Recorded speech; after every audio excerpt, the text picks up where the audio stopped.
This video is going to be showing my collection of Kukuris. In the US we often just say Kukri. I got most of these from Kukri House except the third one, which is from Himalayan Imports. All right, I'm going to give you a close-up of all of these individually. All right, now this particular one is called the Salyani. It translates as the Immortal. 5160 carbon steel. This one has a 12-inch blade length. And look at the way it curves. It begins curving earlier than on many Kukri designs, and also the bevel on this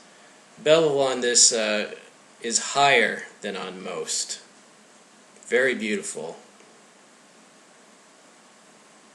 Alright, now this particular Kukri is the 18-inch blade length aluminum one. See that bee just tried to sting me. Yeah, you see the risks I take for you guys. Brass fixtures, aluminum handle. As I said, 18-inch blade length. This is the most massive Kukri I have. This is a ceremonial Kukri that they might use for beheading a water buffalo. And it can do so in one stroke. Right, and that's a huge animal, and that is one of their sacred rituals that is practiced in the small nation of Nepal. Alright, this particular Kukri is 15 inches in blade length, and this is called a Chitlange the Savior. Alright, and excuse if I didn't pronounce that correctly. I don't speak Nepalese, but it translates as the Savior, and what is meant by that is to save your life in battle. This type of design is more narrow than most Kukris, and that is to make it lighter and faster. This type of design is more of a martial arts weapon rather than the heavy chopping tool, although it can chop pretty well too, but it's fast and it's effective.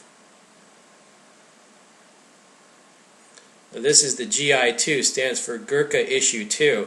This is an exact recreation of a Kukri design that was actually issued by the British, right, to their Ghurkha troops, a historic design, heavy chopper.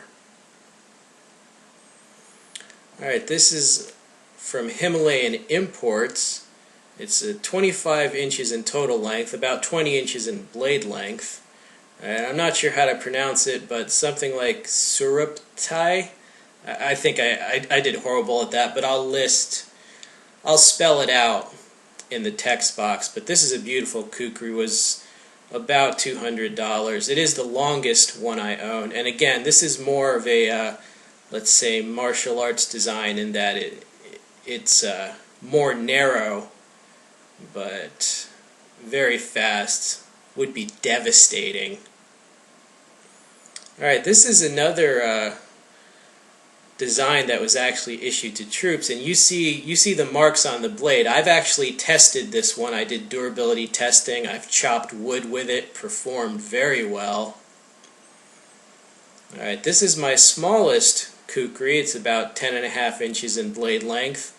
Alright, and it comes with a very nice silver and red velvet sheath. Actually, it's one of their ceremonial Kukris, a dress Kukri. Alright, and just some flybys.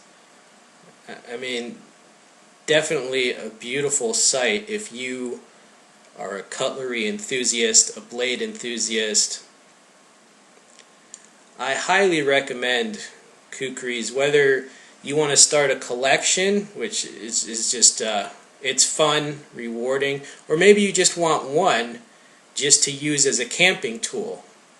These Kukris can substitute in for a small hand axe, a camp axe, and the larger ones can substitute for quite a large axe.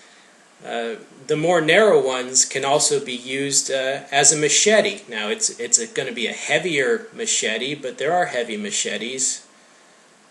But yeah, whether you want to use them, collect them, or both, or even practice some martial arts with them, The Kukri is just an incredible blade with a lot of history, great functionality, great practicality, and on top of that, they're just beautiful collectibles as well.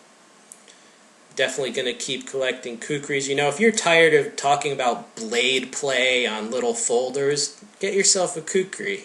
Alright, hope you enjoyed this video.